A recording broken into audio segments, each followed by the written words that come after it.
ஞானானந்தமயம் தேவம் நிர்மலம் ஸ்படிகாக்ருதிம் ஆதாரம் சர்வவித்யானாம் ஹயக்ரீவம் உபாஸ்மஹே. ஓம் நமः பிரணவார்த்தாய शुद्धज्ञानैकमूर्तये निर्मलाय प्रशान्ताय दक्षिणामूर्तये नमः. श्रीराम राम रामेति रमे रामे मनोरमे सहस्रनाम तत्तुल्यं श्रीराम नाम वरानने. रामाय रामभद्राय रामचन्द्राय वेदसे रघुनाथाय नाथाय सीतायां पतये नमः. गुरुब्रह्मा गुरुर्विष्णु गुरुदेवो महेश्वरः गुरु साक्षात् परब्रह्मा तस्मै श्री गुरवे नमः.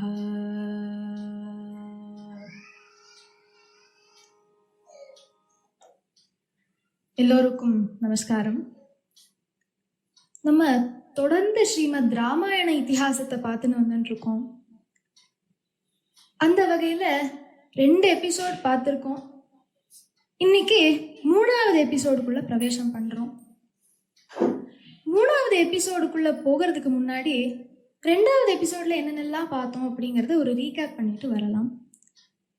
போன எபிசோட்ல தசரதனின் பூர்வஜர்களான ஒருத்தர் சகரன், அவரோட அந்த அஸ்வமேத யஜ்ஞம் எப்படி நடந்தது, அவர் என்னென்னலாம் காரியங்கள் பண்ணார், கங்கை எப்படி பூமிக்கு வந்தாள், கங்கை வருவதற்கு பகீரதன் என்னென்னலாம் பிரயத்னம் பண்ணான், பித்ருக்களுக்கு நம்ம தர்மம், அந்த தர்மத்தின் முக்கியத்துவம், ஒரு யஜ்ஞம் அப்படின்னு எடுத்துட்டா அதோட மகத்துவம் என்ன, இதெல்லாம் நம்ம போன எபிசோட்ல பார்த்தோம். போன எபிசோட்ல ஞாபகம் இருந்தா நான் சொல்லியிருப்பேன், இந்த 38வது சர்க்கத்துல இருந்து 44வது சர்க்கம் பாலகாண்டத்துல வர்றத நம்ம போன எபிசோட்ல பார்த்தோம். இன்னைக்கு நம்ம திருப்பியும் ஆரம்பத்துக்கு வந்துடலாம். ஒரு 5வது 6வது சர்க்கத்துல இருந்து ஆரம்பிச்சு ஒரு 17வது சர்க்கம் வரைக்கும் முடிக்கணும் அப்படிங்கிற ஒரு உத்தேசம். இப்போ 3வது எபிசோடுக்குள்ள பிரவேசம் பண்ணலாம். இன்னைக்கு நம்ம பார்க்க போற விஷயங்கள் எல்லாமே, முதல்ல அயோத்தியா ராஜ்யம் எப்படி இருந்தது, அந்த ராஜ்யத்தில் ஆளக்கூடிய ராஜா எப்படிப்பட்டவராக இருந்தார், ராஜா அப்படி இருந்தா பிரஜா எப்படி இருப்பா அப்படிங்கிறதையும் பார்த்துட்டு 3 டைமென்ஷன் ஆயிடுத்து.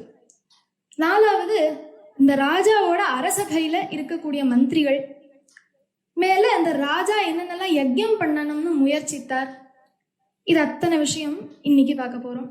கிட்டத்தட்ட ராமனுடைய ஜனனம் வரைக்கும் இன்னைக்கு பார்க்க போறோம். கோசலோ நாம முதி சுஃபீதோ ஜனபதோ மகான் நிவிஷ்ட சரயூ தீரே பிரபூத தனதான்யவான். முதல்ல அயோத்தியா நகரத்தை பத்தி பார்த்துடலாம். கோசலோ நாம முதி, கோசலம் அப்படிங்கிற ஒரு விசாலமான ராஜ்யம் இருந்ததாம். அதுல சுஃபீதோ ஜனபதோ மகான், ரொம்ப செழிப்பான ஒரு ஜனபதம், ஜனபதம்னா சிட்டின்னு அர்த்தம். அப்பேற்பட்ட ஒரு ரொம்ப செழிப்பான நகரம் இருந்ததாம். எங்க இருந்ததாம்? நிவிஷ்ட சரயூ தீரே பிரபூத தனதான்யவான். சரயூ நதி தீரத்துல அமைஞ்சிருந்ததாம் அந்த நகரம். பிரபூத தன தானியவானா இருந்ததாம், ரொம்ப தன சமிருத்தியோட இருந்ததாம் அயோத்தியா நகரம். இதான் அது கொடுக்குற இன்ட்ரோடக்ஷன். இதுல பல விஷயங்கள் சொல்றார் அயோத்தியாவை பத்தி. முதல்ல அயோத்தியா எவ்வளவு நீளம், அகலம், விஸ்தீரணம் என்ன அப்படின்னா 12 யோஜனை நீளமும் 3 யோஜனை அகலமும் கொண்டதாம் அயோத்தியா. ஒரு யோஜனம்னா சுமார் ஒரு 12 to 13 கிலோமீட்டர் வரும். அப்போ நீங்க கால்குலேட் பண்ணிட்டா உங்களுக்கு ஏரியா கிடைச்சிடும் அயோத்தியா நகரத்தோட விஸ்தீரணம். அயோத்தியா நகரத்தை பத்தி வேற என்ன சொல்றான் அப்படின்னா, சரையூ நதி தட்டத்துல அமைஞ்சிருக்கிறது ஏன் அவ்வளவு முக்கியத்துவமா சொல்றார் அப்படிங்கிற ஒரு பிரச்சனை வருது. எங்க நதி இருக்கோ அங்க சுபிக்ஷம் இருக்கு, எங்க நதி இருக்கோ அங்க தன சமிருத்தி இருக்கு. அதனால நதி நிவிஷ்ட சரையூ தீரே அப்படின்னு சொல்லிட்டா அதோட கான்சிக்வெண்டா வர்றதுதான் பிரபூத தனதான்யவான். அந்த வகையில ரொம்ப செழிப்பான நகரம். கோசல ராஜ்யத்தின் ராஜதானியா இருந்தது. கோசல ராஜ்யத்தின் மகாஜனபதம்னு பார்த்தோம். அதான் கோசல ராஜ்யத்தின் கேபிட்டல் சிட்டியா இருந்தது அயோத்தியா நகரம். அடுத்து இன்ஃப்ராஸ்ட்ரக்சரல் ஆஸ்பெக்ட்ஸ் எப்படி இருந்தது, கட்டமைப்பு எப்படி இருந்தது அயோத்தியால அப்படின்னா, நிறைய ராஜமார்க்கங்கள், இந்த ஹைவேஸ் இருக்கு பாருங்க, அதுக்கு ராஜமார்க்கம் அப்படிங்கிற வார்த்தையை யூஸ் பண்றார். ராஜமார்க்கங்கள் நிறைய இருந்ததாம். அந்த ராஜமார்க்கத்துக்கு நடுவுல நிறைய புஷ்பங்கள் எல்லாம் வச்சு அதை நிறைய தண்ணி ஊற்றி ரொம்ப அழகா இருந்ததாம். அந்த புஷ்பங்கள் எல்லாம் பார்க்கறதுக்கு செடி கொடி ரொம்ப அழகா இருந்தது அயோத்தியா நகரம். சரி, அந்த ராஜாவை பத்தி ஒரு சின்ன மென்ஷன் என்ன பண்றாருன்னா, இந்திரலோகத்துல இந்திரன் எப்படி இருந்தானோ அதே போல பூலோகத்துல அயோத்தியால தசரத சக்கரவர்த்தி இருந்தார். கலைகளுக்கு அங்க ரொம்ப முக்கியத்துவம் இருக்கு, கலைகளுக்கு மதிப்பு இருக்கு அப்படிங்கிறதையும் சொல்றாரு. ஏன்னா எங்க நதி இருக்கோ அங்க சுபிக்ஷம் இருக்கு, எங்க சுபிக்ஷம் இருக்கோ அங்க கலைகளுக்கு முன்னாடி பிரதம ஸ்தானம் கலைகளுக்கும் உண்டு. மேல கேளுங்கோ, தசரதனோட மாளிகை இருக்கு இல்லையா, இந்த 7 அடுக்கு மாளிகையாம் தசரதனின் மாளிகை. விமான கிரக சோபிதம். விமான கிரகம் நம்ம இதை அப்படியே பிரிச்சு பார்த்தோம்னா விமான கிரகம், விமானம்னா அந்த ஸ்கை ஸ்கிராப்பர்ஸ் மாதிரி, அதனால ரொம்ப உசரமா இருந்ததாம் தசரதனின் மாளிகை. அயோத்தியாவை சோபிச்சதாம், அந்த தசரதனோட மாளிகை அயோத்தியாவை காட்டி கொடுத்தது அப்படின்னு ரொம்ப அழகா வர்ணிக்கிறார் மகர்ஷி வால்மீகி. இப்பேற்பட்ட அயோத்தியா எப்பேற்பட்ட ராஜாவாக இருப்பார். அதனால அயோத்தியாவின் ராஜா எப்படி இருந்தார் அப்படிங்கிறதையும் பார்த்துட்டு வந்துடலாம். இது 6வது சர்க்கத்துல சொல்றார் அயோத்தியாவின் ராஜாவை பத்தி. தசரத சக்கரவர்த்தி வேதங்கள் அனைத்தும் படிச்சு அதுல தேர்ச்சி பெற்றவராக இருந்தாராம்.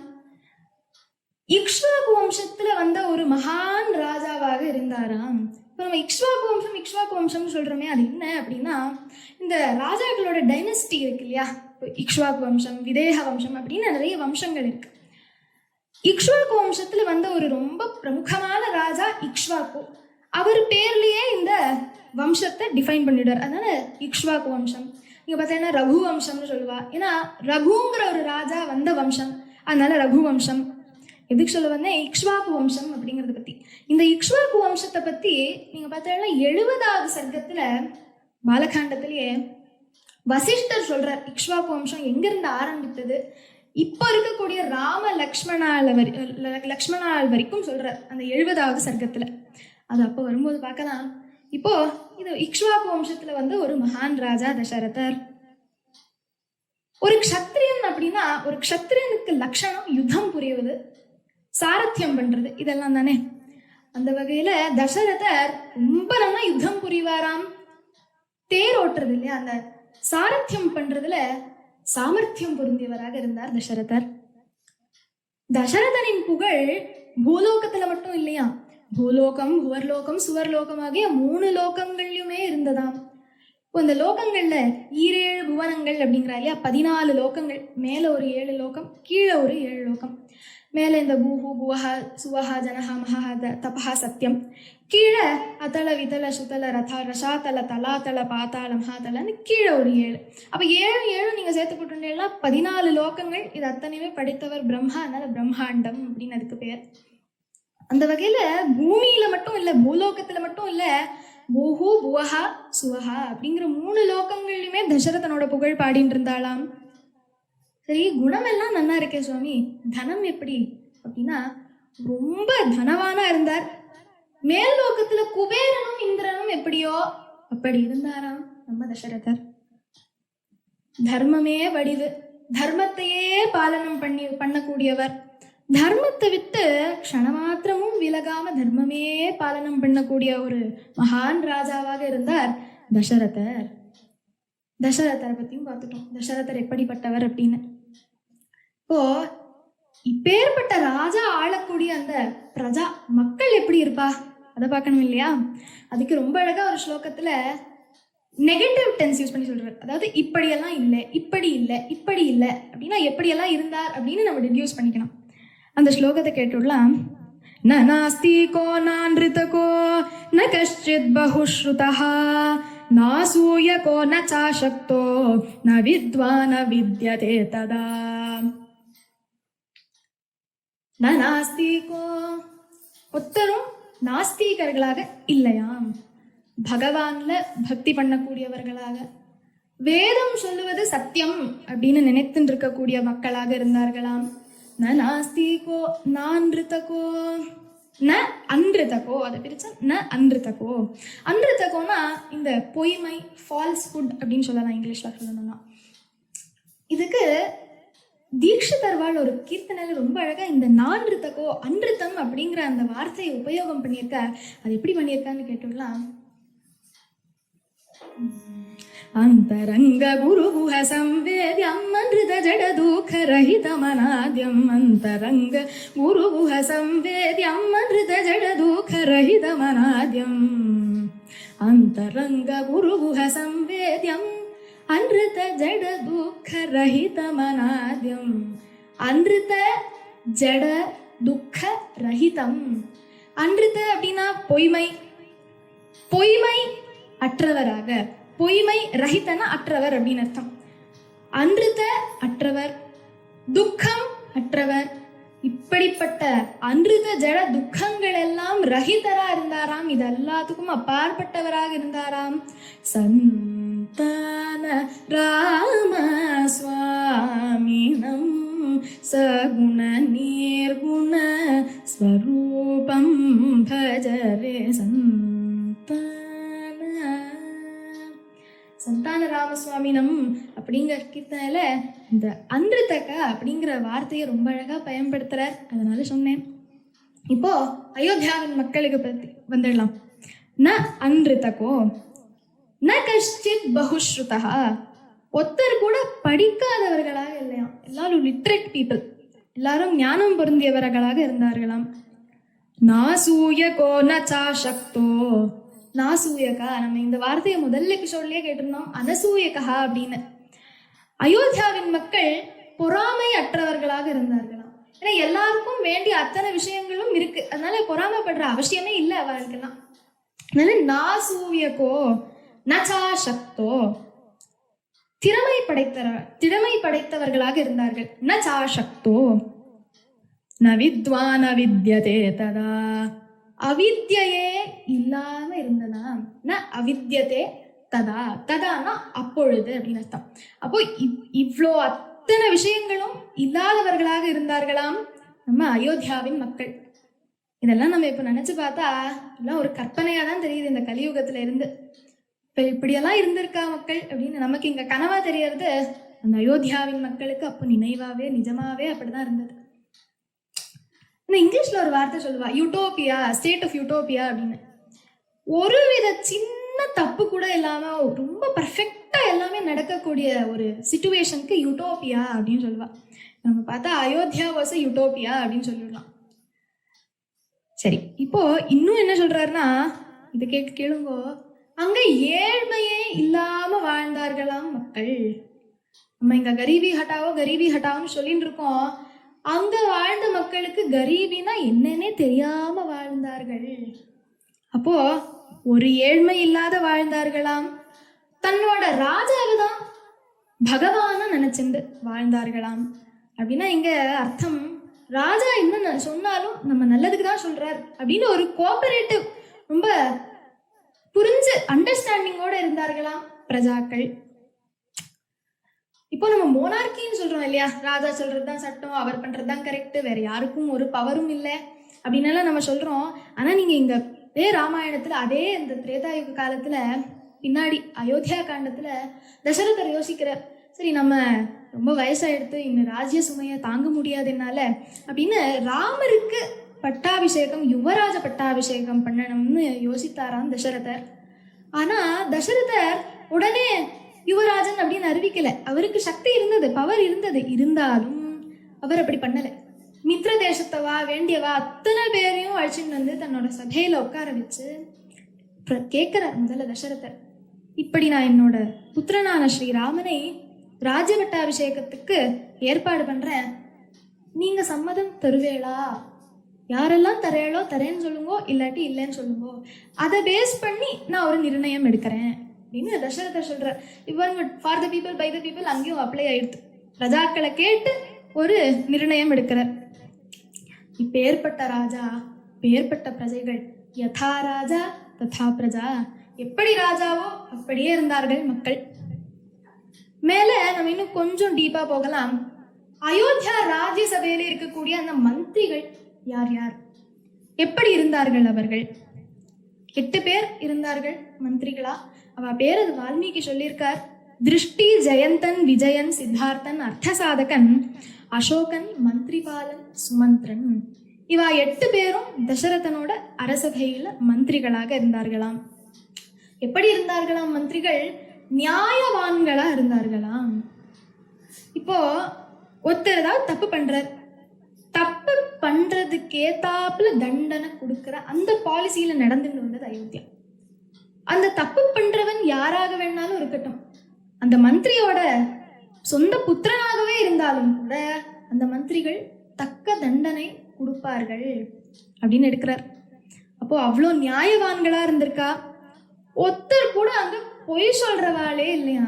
மந்திரிகள் பொய்யே சொல்ல மாட்டாளாம் இந்த அயோத்தியா நகரத்துல. ரிஷிகள், ஒரு ராஜ்யசபையிலையும் மந்திரிகள் இருப்பா, ராஜ ரிஷிகள், குல குருகள் அப்படின்னு இருப்பா, இந்த பிரிசெப்டார்ஸ் அப்படின்னு சொல்லுவா. அப்போ இந்த ராஜ ரிஷிகள் யார் யார் இருந்தார்கள் தசரதனுக்கு? வாமதேவர், வசிஷ்டர், இவா 2 பேரும் ராஜ ரிஷிகள். ராஜா எங்கேயாவது கொஞ்சம் தர்மத்தை விலகி போனார் அப்படின்னா அவருக்கு அட்வைஸ் பண்ணணும், இப்படியெல்லாம் பண்ணாதேப்பா அப்படின்னு அட்வைஸ் பண்ற வேலை நம்ம ராஜ ரிஷிகளுக்கு ரொம்ப முக்கியமான வேலை. நான் சன்மார்க்கத்துல கூட்டிட்டு வர்றவா அந்த ராஜ ரிஷிகள், குலகுருக்கள். இவ்வளோ சொல்லியாச்சு, இவ்வளோ விஷயங்கள் பார்த்தாச்சு. இப்போ நம்ம கதைக்குள்ள பிரவேசம் பண்றோம். தசரதர் யோசிக்கிறார், நமக்கு எல்லா விஷயமும் பிராப்தி ஆயிடுத்து, நல்ல பிரஜைகள், நல்ல ராஜ்யம், தனசமிருத்தி, சைனிக பலம் எல்லாம் இருக்கிறது. ஆனா நம்ம வம்சம் விருத்தி ஆகுவதற்கு சத்புத்திரன் இல்லையே அப்படின்னு தசரதன் யோசிக்கிறார். நம்ம ஏதாவது பண்ணணும், புத்திர பிராப்திக்காக ஏதாவது ஒரு விஷயம் பண்ணணும் அப்படின்னு யோசிச்சு ஹயமேதன யாகம் நடத்தணும் அப்படின்னு முடிவு பண்ணிட்டார். ஹயமேதன யாகம்னா அஸ்வமேத யாகம். அஸ்வமேத யாகம் நடத்தணும்னு முடிவு பண்ணிட்டார். அவர் முடிவு பண்ணா போறாது. அவர் என்ன பண்றார், தசரதர் தன்னோட குலகுருவான வசிஷ்டரும் வாமதேவரிடத்துல போய் கேட்கிறார், குலகுருகளே நீர் சொல்லும், நான் இந்த மாதிரி அஸ்வமேத யாகம் நடத்தணும்னு யோசிக்கிறேன், உண்மை அனுமதி கிடைத்ததுன்னா நான் அதை பண்றேன் அப்படின்னு தன்னோட குலகுரு இடத்துல கேட்க, அவ சொல்லிட்டா, தசரதரே சக்கரவர்த்தியே, நீங்க ஒன்னும் தப்பு பண்ணல, ரொம்ப நல்ல நிர்ணயம் எடுத்திருக்க, அதனால பிரச்சனையே இல்லை, நீங்க இதை நடத்துங்கோ, இது நிர்விக்னமா நடக்கணும் அப்படின்னு எங்க பிரார்த்தனை, எங்க ஆசீர்வாதங்கள் அப்படின்னு குலகுருகள் சொல்ல, தசரதர் சரி நம்ம இதை கண்டிப்பா நடத்தணும் அப்படின்னு மனசால நினைச்சிட்டு தன்னோட மந்திரியான சுமந்திரனை கூப்பிடுறார். 8 மந்திரிகள் பார்த்தோம், அதுல சுமந்திரன் இடத்துல கொஞ்சம் அதீத பிரேமை, அவ்வளவுதான். அதனால சுமந்திரனை முதல்ல கூப்பிட்டு, சுமந்திரரே அஸ்வமேதம் நடத்தணும் அப்படின்னு நிர்ணயம் எடுத்திருக்கேன், அதுக்கு வேண்டிய ஆயோஜனங்கள் எல்லாம் பண்ணி வச்சுடுங்கோ அப்படின்னு தசரதர் சுமந்திரன் இடத்துல கேட்கிறார். சுமந்திரன் என்ன சொல்ற, சரி மகாராஜா அப்படியே ஆகட்டும், நான் பண்ணி எல்லாமே ரெடி பண்ணி வச்சுடுறேன். ரொம்ப பெரிய ப்ராசஸ் சுவாமி, ஏன்னா யாரெல்லாம் கூப்பிடணும், எங்க ஹோமகுண்டத்தை அமைக்கணும், என்னென்னலாம் பண்ணணும், என்னென்னலாம் தானத்துக்கு என்னென்னலாம் ஆயோஜனம் பண்ணணும், நிறைய விஷயங்கள் இருக்கு. தசரதர் இந்த பொறுப்பை தன்னோட மந்திரியான சுமந்திரன் இடத்துல ஒப்படைக்கிறார். ஆயோஜனம் எல்லாம் நடந்துட்டு இருக்கு. தசரதனுக்கு ஒரு சிந்தனை, நம்ம எங்க ஹோம குண்டத்தை அமைக்கிறது? இதே மாதிரி ஒரு சிச்சுவேஷனை, இதே மாதிரி ஒரு சந்தர்ப்பத்தை தசரதரோட முன்னோர்கள்ல ஒருத்தராக இருந்த சகரனை பத்தியும் பார்த்தோம் போன எபிசோட்ல. இதே மாதிரி அவரும் யோசிச்சார், நம்ம எங்க ஹோம குண்டத்தை அமைக்கிறது அப்படின்னு. அப்ப அவர் தீர்மானம் பண்ணார் இல்லையா, சங்கர ஸ்வஸ்ரோ நாம ஹிமவாஞ்சலோத்தம விந்திய பர்வத மத்தியஸ்தே நிரீக்ஷதே பரஸ்பரம். அந்த 2 பர்வதங்களும் ஒண்ணுத்துக்கு ஒண்ணு பார்த்துட்டு இருக்கு, நடுவுல வச்சு பண்ணணும் அப்படின்னு அவர் நிர்ணயம் பண்ணார். இங்க தசரதர் என்ன நிர்ணயம் பண்றாருன்னு பார்க்கலாம். சரைவோஷ்டோத்தரே தீரே யஜ்ஞ பூமிர் விதீயதாம் சாந்தயஷ்ச பிவர்தந்தா யதா கல்பம் யதா விதிஹி. சரைவோஷ்டோத்தரே தீரே, சரையூ நதியின் உத்தர தீரத்துல, நார்தன் பேங்க்ல உத்தர தீரத்துல யஜ்ஞ பூமியை அமைக்கணும் அப்படின்னு நிர்ணயம் பண்ணிட்டார். நம்ம முதல்ல பார்த்தோம், சரையூ நதி அப்படிங்கிறது அயோத்தியாவின், சரையூ நதியின் தடத்துல ஸ்திதமாக இருந்தது அயோத்தியா. அதனால அந்த சரையூ நதியின் கரையில, இந்த உத்தர கரையில நம்ம இதை அமைக்கணும் யஜ்ஞ வாட்டிகையை அப்படின்னு யோசிச்சார் நம்ம தசரதர். யதா கல்பம் ததா யதா விதிஹி, எப்படி கல்பம் சொல்றதோ அப்படி நடத்தணும் அப்படின்னு நிர்ணயம் பண்ணிட்டாராம். ஏன்னா கல்ப சாஸ்திரம் அந்த வேதத்துல 6 அங்கங்கள் பார்த்தோம். சந்தஸ், நிருக்தா, வியாக்கரண, சிக்ஷா, ஜோதிஷா அப்படின்னு 6 அங்கங்கள் பார்த்தோம். அந்த 6 அங்கங்கள்ல கல்ப அப்படிங்கிற ஒரு அங்கம் நமக்கு யஜ்ஞத்தை பத்தியே முழுசா சொல்றது. அதுல சொல்லியிருக்கிறாப்புல பண்ணியிருக்காராம் தசரதர். யஜ்ஞத்தை பண்ணணும்னு முடிவு பண்ணியிருக்கார். எப்படி பண்றதுன்னு பின்னாடி பார்ப்போம். ஒருவித தப்பும் நடக்காத, ஒரு எசக் பிசக் இல்லாத நம்ம இந்த யஜ்ஞத்தை கரெக்டா முடிக்கணும் அப்படின்னு தீர்மானம் பண்ணிட்டார். ஏன்னா யஜ்ஞத்தை முடிச்சா பலன், எங்கேயாவது கொஞ்சம் தப்பா எடுத்தோம்னா நெகட்டிவ் இம்பாக்ட் வந்துடும். அடுத்து சரி, இப்ப இதெல்லாம் ஆயோஜனம் ஆயிடுத்து, நம்ம போயிட்டு நம்ம பத்னிகள் இடத்துல சொல்லணும் அப்படின்னு தன்னோட பத்னிகளான கௌசல்யா, சுமித்ரா, கைகேயி இவ 3 பேர் இடத்துலயும் போய் சொல்றார், இந்த மாதிரி நான் ஒரு யஜ்ஞத்தை நடத்தணும்னு இருக்கேன் அப்படின்னு. இங்க நிக்கிறது எல்லா அயோத்தியால ரொம்ப கோலாகலமா இருக்கு, எல்லாரும் ஆயோஜனம் பண்ணிட்டு இருக்கா. இங்க தசரதனும் இருக்கா. இப்போ ஒரு சின்ன சம்பாஷணம் தசரதனுக்கும் தன்னோட மந்திரியான சுமந்திரருக்கும் ஒரு சின்ன சம்பாஷணம். என்ன நடக்கிறது அப்படின்னு கேட்கலாம். இது ரொம்ப ரகசியமா நடக்கிறது அப்படின்னு வால்மீகி சொல்றார். அதனால தசரதன், சுமந்திரன் இவர் இருவரும் மட்டும் இருந்தார்கள். அப்போ சுமந்திரன் தசரதனிடத்தில் சொல்றார், சக்கரவர்த்தி தசரதரே, உமக்கு தெரியாதது இல்ல, ஆனா எனக்கு ஒரு சின்ன விஷயம் சொல்லணும்னு ஆசையா இருக்கு, தோன்றது, நான் உங்களிடத்துல சொல்லிடுறேன் அப்படின்னு சுமந்திரன் தசரதன் இடத்துல சொல்றார். தசரதர், ஓ சுமந்திரரே சொல்லுங்க என்ன விஷயம் அப்படின்னு கேட்கிறார். இப்போ சுமந்திரன் சொல்றார், முன்னொரு காலத்துல சனத்குமாரர் ஒரு விஷயம் சொன்னார், அந்த விஷயத்த நான் கேட்டேன். அது என்ன விஷயம் அப்படின்னா, உங்களுக்கு புத்திர பாக்கியம் ரிஷ்யஸ்ருங்கரின் அனுகிரகத்தாலையும் ரிஷ்யஸ்ருங்கரின் சகாயத்தாலையும் கிடைக்கும் அப்படின்னு மட்டும் சொல்றார். இப்போ தசரதருக்கு ரொம்ப ஜிக்யாசையில கேட்கிறார், அப்படியா, யார் ரிஷ்யஸ்ருங்கர், யார் இது, இன்னும் மேல சொல்லுங்க சுமந்திரரே அப்படின்னு கேட்க சுமந்திரர் சொல்றார். இப்போ நம்ம ரிஷ்யஸ்ருங்கரோட கதைக்குள்ள இறங்குறோம். நீங்க பார்த்தீங்கன்னா நம்ம கதைக்குள்ள கதைக்குள்ள கதைக்குள்ள டிராவல் பண்ணிட்டு இருக்கோம். ரிஷ்யஸ்ருங்கர் அவரோட கதையை ஆரம்பிக்கிறார்.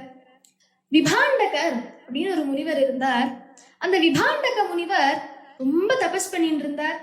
இந்திரனுக்கு பொறுக்காத ஊர்வசி அப்படிங்கிற ஒரு ஸ்திரீயை, அப்சர ஸ்திரீயை கீழே அனுப்பினார். அப்போ ஊர்வசி கீழே வந்தாள். விபாண்டகரின் தவம் கலைய அவருக்கு ஒரு புத்திரன் பிறந்தார். அவர் பேர் தான் ரிஷ்யஸ்ருங்கர். இப்போ ரிஷ்யஸ்ருங்கர்னு புத்திரன் பிறந்த உடனே ஊர்வசி போயிட்டுறா, அவ தேவலோகத்துக்கு போயிடுறா, அவளோட டியூட்டி அங்க முடிஞ்சுடுத்து அப்படின்னு. இப்போ விபாண்டகருக்கு ஒரே வருத்தம், நம்ம இப்படி இவ்வளோ வருஷம் காலம் தபஸ் பண்ணோமே, இப்படி ஆயிடுத்து நம்ம நிலைமை, என்ன பண்றது, தபோவலம் எல்லாம் போயிடுத்து, என்ன பண்றது அப்படின்னு யோசிச்சுட்டு இருக்கும்போது, இன்னுமே இந்த சம்சார சாகரம் அப்படிங்கிறதுக்குள்ளேயே முழுகக்கூடாது, தபஸ் மாத்திரம் பண்ணணும் அப்படின்னு தன்னோட புத்திரனான ரிஷ்யஸ்ருங்கரை அழைச்சிட்டு ஒரு தனியான ஒரு இடத்துக்கு போயிடுறா. யாரும் இல்லாத ஒரு தனிமைப்பட்ட ஒரு இடம். அங்க போயிட்டு தன்னோட தபஸ் எல்லாம் பண்றார் விபாண்டகர்.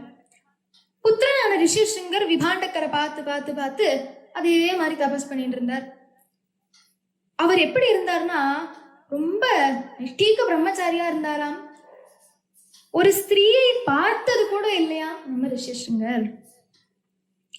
இது ஒரு பக்கம் இருக்கட்டும், அவர் தபஸ் பண்ணிட்டு இருக்கார், அவரோட தந்தை யாரும் தபஸ் பண்ணிட்டு இருக்கார். அப்படியே ஒரு திருஷ்யம்.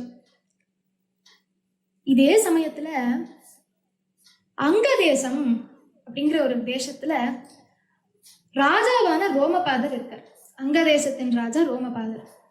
அந்த அங்க தேசத்துல ரொம்ப வறட்சி எழுது, எல்லாரும் பசி பட்னின்னு இருக்கா, ட்ராட் சிச்சுவேஷன் வந்துடுது.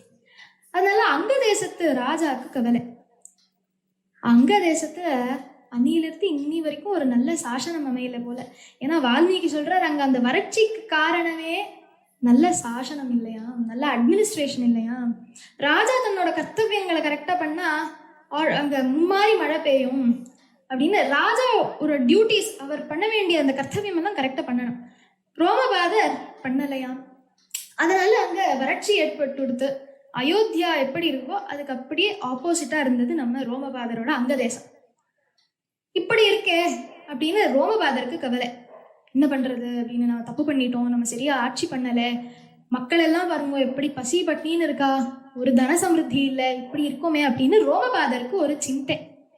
அதனால ரோமபாதர் என்ன பண்றார், தன்னோட குலகுரு இடத்துல போய் கேட்கிறார், தப்பு பண்ணிட்டேன், நான் சரியா சாசனம் பண்ணல, நீர் எனக்கு ஏதாவது உபாயம் சொல்லுங்க, ஏதாவது பிராயஷ்சித்தம் சொல்லுங்க அப்படின்னு ரோமபாதர் தன்னோட குலகுரு இடத்துல கேட்க, குலகுரு சொல்றார், ரோமபாதரே நீர் ஒரு விஷயம் பண்ணும், ஒரு நைஷ்டீக பிரம்மச்சாரி, ரொம்ப சுத்தமான பிரம்மச்சாரியை உங்கள் அங்க தேசத்துக்கு அழைத்து வாருங்கள் அப்படின்னு அந்த குலகுரு சொல்றார். ரோமபாதர் சரி அப்படியே ஆகட்டும் அப்படின்னு ஒரு நைஷ்டீக பிரம்மச்சாரியை தேடின்னு இருக்கார். அந்த சமயத்துல இங்க தபஸ் பண்ணிட்டு இருந்தாருன்னு சொன்னோம் இல்லையா, அந்த ரிஷ்யசிங்கரை பத்தி தெரிஞ்சுட்டார் நம்ம ரோமபாதர். ரிஷ்யசிங்கரை பத்தி தெரிஞ்சுட்டு சரி நம்ம ரிஷ்யசிங்கரை அழைச்சிட்டு வரலாம் நம்ம அங்க தேசத்துக்கு அப்படின்னு ரிஷ்யசிங்கரை அழைச்சிட்டு வர்றார் அங்க தேசத்துக்கு. எந்த க்ஷணம் ரிஷ்யசிங்கரோட பாதம் ரோமபாதரின் அங்க தேசத்துல பட்டதோ அதே க்ஷணம் மழை ஜோன்னு கொட்ட ஆரம்பிச்சுட்டான். ரோமபாதருக்கு ஒரே சந்தோஷம், ரிஷ்யசிங்கரால நமக்கு நம்மளோட இந்த அத்தனை கஷ்டங்களுக்கும் தீர்வு கிடைச்சிடுது அப்படின்னு ரொம்ப சந்தோஷப்பட்டார் ரோமபாதர். சந்தோஷத்துல என்ன பண்ணார் அப்படின்னா, தன்னோட புத்திரியான சாந்தாவை ரிஷ்யசிங்கருக்கு கன்னியாதானம் பண்ணிட்டார். இங்க ஒரு சூக்ஷ்மமான ஒரு விஷயம் கவனிக்கணும். ஒரு ஸ்லோகம்ல சுமந்திரன் சொல்றார், இதெல்லாமே சுமந்திரன் தானே சொல்லிட்டு இருக்கார் தசரதருக்கு. சுமந்திரன் சொல்றார், ஆனயச்ச மஹீபால ரிஷ்யஸ்ருங்க சுசத்கிருதம் பிரயச்ச கன்யாம் சாந்தாம் வை விதீனா சுசமாஹிதஹ.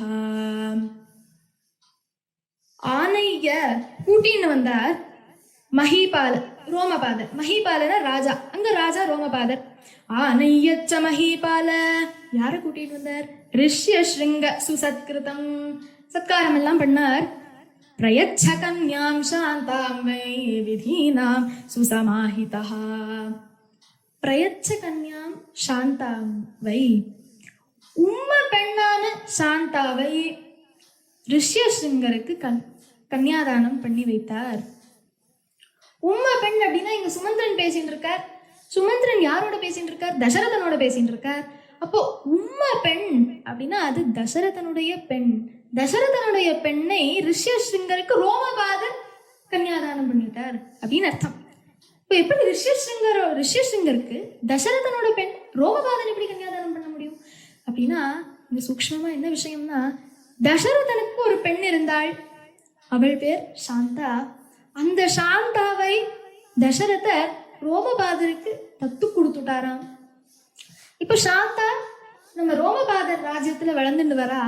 அந்த சாந்தாவை ரோமபாதர் ரிஷ்யசிங்கனுக்கு கன்னியாதானம் பண்ணி வைக்கிறார். இதுதான் இங்க அர்த்தம். அப்ப நீங்க சுத்தி வளைச்சு பார்த்தேன்னா ரிஷ்யசிங்கர் வேற யாரும் இல்ல, தசரதனோட மாப்பிள்ளை. அப்போ உங்க மாப்பிள்ளை கையால உங்களுக்கு புத்திரர்கள் பிறப்பார்கள் அப்படின்னு ஒரே வார்த்தையில முடிச்சிருக்கலாம். அதுக்கு இவ்வளோ கதை. மேல தசரதருக்கு ரொம்ப சந்தோஷம். ரொம்ப நல்ல விஷயம் சொல்லியிருக்க சுமந்திரா. நான் இப்பவே ரோமபாதர் ராஜ்யத்துக்கு கிளம்புறேன், அங்க தேசத்துக்கு கிளம்புறேன். ரோமபாதர் இடத்துல இருந்து ரிஷ்யசிங்கரையும் சாந்தாவையும் அழைச்சிட்டு வரேன் நம்ம அயோத்தியாவுக்கு. அவரோட மேல் பார்வையில ஹோமம் நடக்கட்டும், யஜ்ஞம் நடக்கட்டும் அப்படின்னு உடனே நம்ம தசரதர் ரோமபாதனின் அங்க தேசத்துக்கு கிளம்புறார். அங்க போயிட்டு அவர் 7-8 நாட்கள் தங்குறார் ரோமபாதனின் வீட்டுல. அந்த ஸ்லோகம் கேட்கலாம். ஏவம் சுசத்கிருதஸ்தேன சஹோஷித்வா நரஷர்பஹ சப்தாஷ்ட திவசாத் ராஜானமிதம் அப்ரவீத். ஏவம் சுசத்கிருதஸ்தேன, ஒரு அதிதி வந்திருக்கும் போது ரோமபாதர் ரொம்ப அழகா சத்காரம் பண்ணினாராம் தசரதரை. சுசத்கிருதஸ்தேன சஹோஷித்வா நரஷர்பஹா. நரஷர்பஹா அப்படின்னா நரசிரேஷ்டர். நரசிரேஷ்டரான தசரதனுக்கு ரோமபாதர் எல்லா விதமான சத்காரங்களும் பண்ணாராம். சப்தாஷ்ட திவசாத் ராஜானமிதம் அப்ரவீத். 7-8 தினங்கள் அங்க தங்கின அப்புறம், 7-8 தினங்கள் ரோமபாதனின் அரண்மனையில தங்கின அப்புறம் ராஜானம் இதம் அப்ரவீத், ராஜா இடத்துல இத சொல்றார். அதை என்ன சொல்றார் அப்படின்னா, இந்த மாதிரி நான் அயோத்தியால புத்திர பிராப்திக்காக 2 அஸ்வமேதம் நடத்தணும்னு இருக்கேன். அதுக்கு ரிஷ்யசிங்கரின் அனுகிரகம் வேணும், ரிஷ்யசிங்கரின் மேல் பார்வையில நடைபெறணும். அதனால நீங்க தயவு செய்து ரிஷ்யசிங்கரும் சாந்தாவையும் என்னோட அயோத்தியாவுக்கு அனுப்பி விடுங்கோ அப்படின்னு தசரதர் ரோமபாதர் இடத்துல கேட்கிறார், வினயமா கேட்கிறார். ரோமபாதர் தசரதர் கேட்டுட்டார், நம்ம வேண்டாம்னு சொல்ல முடியாது, நீங்க தாராளமா கூட்டிட்டு போங்க சுவாமி ரிஷ்யசிங்கரையும் சாந்தாவையும் அப்படின்னு சொல்ல, ரிஷ்யசிங்கர், சாந்தா மற்றும் தசரதர் 3 பேரும் வர அயோத்தியாவுக்கு. அயோத்தியா ஒரே குதூகலமா இருக்கு, எல்லாரும் ரொம்ப சந்தோஷமா இருக்கா. அந்த அயோத்தியா ராஜ்யத்துக்குள்ள இவா 3 பேரும் பிரவேசம் பண்ண யஜ்யம் தொடங்கியது. யஜ்யம் ஆரம்பமாயி எல்லாம் கரெக்டா போயிட்டு இருந்தது, ஒருவித தவறும் இல்லை. தசரதனோட யஜ்யம் எப்படி இருந்தது அப்படின்னா, கல்ப சாஸ்திரத்துக்கு இணங்க ரொம்ப கச்சிதனமா முடிச்சாராம். பிரம்ம ராட்சசர்களாலும் ஒருவித பிழை கூட கண்டுபிடிக்க முடியாத அளவுக்கு நடத்தினாராம். பிரம்ம ராட்சசர்கள் அப்படிங்கிறவ இந்த யஜ்யத்துல இது கொஞ்சம் தப்பா எடுத்து, இது சரி வரல, யஜ்யங்கள்ல தப்பாகிறதுக்கு நிறைய சான்சஸ் இருக்கு, அதனால இங்க இடத்துல கொஞ்சம் சரி வரல அப்படின்னு இந்த கிரிட்டிசைஸ் பண்ணக்கூடியவா, அவளுக்கு பிரம்ம ராட்சசர்கள் அப்படின்னு பேர். அப்பேற்பட்ட பிரம்ம ராட்சசர்கள் கூட ஒரு தப்பு கூட கண்டுபிடிக்கலையாம் நம்ம தசரதனின் யாகத்துல. அஸ்வமேதம் நடத்துறார். 1 வருஷம் அஸ்வமேதம் நடத்துறதா வால்மீகி இருக்கிறார். புனః பிராப்தே வசந்தே தூ, திருப்பியும் வசந்த காலம் வந்தப்போ முடிஞ்சதாம். முதல் வசந்த காலத்துல ஆரம்பித்து புனः பிராப்தே வசந்தே தூ, அவ்வளோ வருஷம் நடந்தது, 1 வருஷம் நடந்தது. யஜ்யம் சமாப்தமாச்சு. இப்ப யஜ்யம் முடிஞ்ச கையோட தானங்கள் கொடுக்கணும் இல்லையா, தானங்கள் கொடுக்கிறார். தானங்கள்ல என்னென்னலாம் கொடுக்கிறார் அப்படின்னா, அதுக்கு ஒரு ஸ்லோகம். கவாம் சதசஹஸ்ராணி தச தேப்யோ ததௌ நிருபஹ சதகோடி ஸ்வர்ணஸ்ய ரஜதஸ்ய சதுர்குணம். கவாம் சதசஹஸ்ராணி தச, கவாம்னா கோ, தேனு, பசு. கவாம் சத சஹஸ்ராணி தச, சதனா 100, சஹஸ்ராணினா 1000. இப்போ 100 1000 மல்டிப்ளை பண்ணிட்டா 1,00,000. சத சஹஸ்ராணி தச, தசன்னா 10. அப்போ நீங்க எல்லாத்தையும் மல்டிப்ளை பண்ணி பார்த்தீங்கன்னா 10,00,000 பசுக்களை தானம் பண்ணாராம் தசரதர். இப்போ தெரியறது தசரதரோட தனசமிருத்தி எப்படி இருக்கு அப்படின்னு. இதுதான் அந்த பிரமாணம். கவாம் சத சஹஸ்ராணி தச தேப்யோ ததௌ நிருபஹ. ததௌ அப்படின்னா கொடுக்கறதுன்னு அர்த்தம். ததௌ நிருபஹ ராஜா சதகோடி ஸ்வர்ணஸ்ய ரஜதஸ்ய, கோடி ஸ்வர்ண நாணயங்களை கொடுத்தாராம். ரஜதம்னா சில்வர், சில்வர்ல சதுர்குணம், கோல்டு எவ்வளவு கொடுத்தாரோ, ஸ்வர்ணம் எவ்வளவு கொடுத்தாரோ, ரஜதத்துல 4 மடங்கு கொடுத்தாராம். அப்போ 1 கோடி கோல்டுக்கு, 1 கோடி ஸ்வர்ணத்துக்கு 4 கோடி சில்வர் கொடுத்தாராம் தசரதர். இப்போ மேல போகலாம். இந்த யாகம் முடிஞ்சது. இப்போ ரிஷிசிங்கர் தன்னோட மாப்பிள்ளை தசரதர் கிட்ட ஒரு விஷயம் சொல்றார். ரொம்ப நல்லா நடத்தினேள் நீர் இந்த அஸ்வமேதத்தை, உங்களுக்கு புத்திர காமேஷ்டி யாகத்தினால ஒரு புத்திர பிராப்தி கிடைக்கும், என்னோட அனுகிரகத்தால உங்களுக்கு 4 புத்திரர்கள் கிடைப்பார்கள் அப்படின்னு நம்ம ரிஷிசிங்கர் தசரதருக்கு சொல்றார். இப்போ தசரதர் இவ்வளோ பெரிய அஸ்வமேதம் பண்ணிட்டோமே, உடனே கையோடவே நம்ம புத்திர காமேஷ்டி யாகத்தையும் பண்ணி முடிச்சுடலாம் அப்படின்னு புத்திர காமேஷ்டி யாகத்துக்கு ஆயோஜனம் பண்றா. இப்போ எல்லாரும் சேர்ந்து புத்திர காமேஷ்டி பண்ணணும் அப்படின்னு. புத்திர காமேஷ்டி யாகம் எப்படி நடத்தினார் அப்படின்னா, அதர்வ சிரஸ் அதர்வண வேதத்துல எப்படி சொல்லியிருக்கோ அதே மாதிரி நடத்தினாராம். பர்ஃபெக்டா நடத்தினார் நம்ம தசரதர். புத்திர காமேஷ்டி யாகத்துக்கு ஆயோஜனம் எல்லாம் போயின்னு இருக்கு. அந்த ஆயோஜனம் போயின்னு இருக்கு, எல்லாம் கரெக்டா எல்லாம் ஆயோஜனம் எல்லாம் பண்ணணும் இல்லையா, சமயம் எடுக்கும். நம்ம அந்த சமயத்துல பூலோகத்துல இருந்து மேல் லோகம் வரைக்கும் போயிட்டு வந்துடலாம், வருத்தப்படாதீங்க. பூலோகத்துல இருந்து இப்ப மேல் லோகத்துக்கு போகலாம். இப்போ மேல் லோகத்துல இந்திராதி தேவதைகள் அத்தனை பேரும் பிரம்மா இடத்துல முறையிடுறா. பிரம்மாதேவரே, பூமியில ராவணன் ஒரு ராட்சசன் இருக்கான், அவன் அத்தனை பேரையும் பீடிக்கிறான் சுவாமி, எல்லாரையும் கஷ்டப்படுத்துறான். பூலோகம், பாதாள லோகம், ஸ்வர்க்க லோகம், இந்த 3 லோகங்கள்லயுமே அவன் கஷ்டத்தை கொடுக்கறான். பூமிக்கு பூபாரமா இருக்கான், பூமிக்கு பாரமா இருக்கான். அவனை நீங்க ஏதாவது ஒரு உபாயம் பண்ணி சம்ஹரிக்கணும் அப்படின்னு அத்தனை தேவதைகளும் யாசிக்கிறா பிரம்மதேவர் இடத்துல. இப்போ பிரம்மதேவர் யோசிக்கிறார், ஏதாவது உபாயம் கிடைக்குமா அப்படின்னு பிரம்மதேவர் யோசிக்கிறார். அந்த சமயத்துல பிரம்மதேவர் தான் ராவணனுக்கு கொடுத்த ஒரு வரம் நினைவுக்கு வர்றது.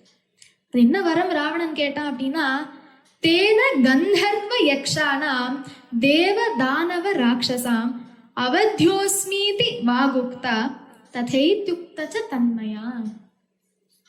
கந்தர்வர்களால், யக்ஷர்களாலும், தேவதைகளாலும், ராட்சசர்களாலும், இந்த அத்தனை பேராலையும் எனக்கு மிருத்யு ஏற்படக்கூடாது அப்படின்னு வரம் கேட்டிருக்கான் ராவணன் பிரம்மதேவர் இடத்துல. பிரம்மதேவர் ததேத்யுக்தச தன்மையா, அப்படியே ஆகட்டும், ததாஸ்து அப்படின்னு சொல்லிட்டு இருக்கார் பிரம்மதேவர். இந்த விஷயம் பிரம்மதேவருக்கு இப்ப நினைவுக்கு வர்றது. அவன் கந்தர்வனை கேட்டான், யக்ஷர்களை கேட்டான், தேவ தானவ ராட்சசர்களை பத்தி கேட்டான். ஆனா மனுஷனை பத்தி எதுவும் சொல்லலையே. ந அகீர்த்தயத் மனுஷ்யான் பிரதி, மனுஷனை பத்தி மென்ஷன் பண்ணல. அகீர்த்தயத்னா மென்ஷன் பண்றதுன்னு அர்த்தம். மனுஷர்களை பத்தி எதுவுமே சொல்லலையே அப்படிங்கறதால பிரம்மாவுக்கு தோணும், பகவான் ஒரு மனுஷ அவதாரம் எடுத்தார்னா கண்டிப்பா ராவணனை சம்ஹாரம் பண்ணி பூபாரனா இருக்கக்கூடிய அந்த ராவணனை சம்ஹாரம் பண்ணலாம் அப்படின்னு பிரம்மதேவருக்கு தோணிட்டு. இப்ப பிரம்மதேவர் அந்த எல்லா தேவதைகளும் அத்தனை பேரும் சேர்ந்து வைகுண்டத்துக்கு போறா. நாராயணன், ஸ்ரீ மகாவிஷ்ணு படுத்துட்டு இருக்கார் ஆனந்த சாயியா. அங்க பிரம்மதேவர் அத்தனை தேவதைகளும் ஒரு ரெப்ரசன்டேட்டிவா நின்னுட்டு பிரம்மதேவர் பேசுறார். மகாவிஷ்ணு நாராயணரே, பூமியில ராவணன் ஒரு ராட்சசன் எல்லாரையும் பீடிச்சுட்டு இருக்கான், பூமிக்கு பாரமா இருக்கான், அவனை நீங்க எப்படியாவது சம்ஹரிக்கணும். ஒரு மனுஷ ரூபம், மனுஷ அவதாரம் எடுத்துட்டேன்னா கண்டிப்பா ராவணனை சம்ஹாரம் பண்ணிவிடலாம் அப்படின்னு பிரம்மதேவர் சொல்றார் நாராயணன் இடத்துல. நாராயணன் யோசிச்சுட்டு, சரி நம்ம ஒரு மனுஷ அவதாரம் எடுக்கலாம் அப்படின்னு. சரி நம்ம யாருக்கு பிறக்கலாம், மனுஷனாக பிறக்கணும், யாருக்கு பிறக்கலாம் அப்படின்னு கீழே பார்த்துட்டு இருக்கா. பூலோகத்துல யார் யாரெல்லாம் இருக்கா, யாருக்கு பிறக்கலாம் அப்படின்னு. அதே சமயத்துல கீழே அயோத்தியா நகரத்துல தசரத மகாராஜா யஜ்யம் பண்ணிட்டு இருக்கார். என்ன யஜ்யம்? புத்திர காமேஷ்டி யாகத்தை நடத்திட்டு இருக்கார். அங்கிருந்து நாராயணன் பார்க்கிறார், இங்க தசரதன் புத்திர காமேஷ்டி யாகம் நடத்திட்டு இருக்கார். நாராயணன் அங்கிருந்து தசரதனுக்கு புத்திரனாக ராமன் அப்படின்னு பிறக்கணும்னு முடிவு பண்ணிட்டார் நாராயணன். தசரதர் இங்க வேள்வி நடத்திட்டு இருக்கார். அதுக்கு பலனாக அவருக்கு பாயசம் கிடைத்தது. அந்த யஜ்ய குண்டத்துல இருந்து ஏதோ ஒரு உருவம் அவருக்கு கையில பாயசத்தை கொடுத்துட்டு போயிடுது.